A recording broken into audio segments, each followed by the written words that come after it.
अष्टलक्ष्मी मम ग्रहे धनं पूरय पूरय नमः।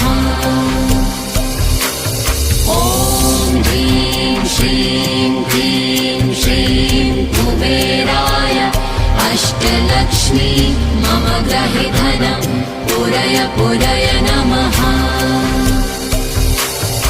ॐ ह्रीं श्रीं क्लीं श्रीं कुबेराय अष्टलक्ष्मी मम ग्रहे धनं पूरय पूरय नमः। ॐ ह्रीं श्रीं क्लीं श्रीं कुबेराय अष्टलक्ष्मी मम ग्रहे धनं पूरय पूरय नमः।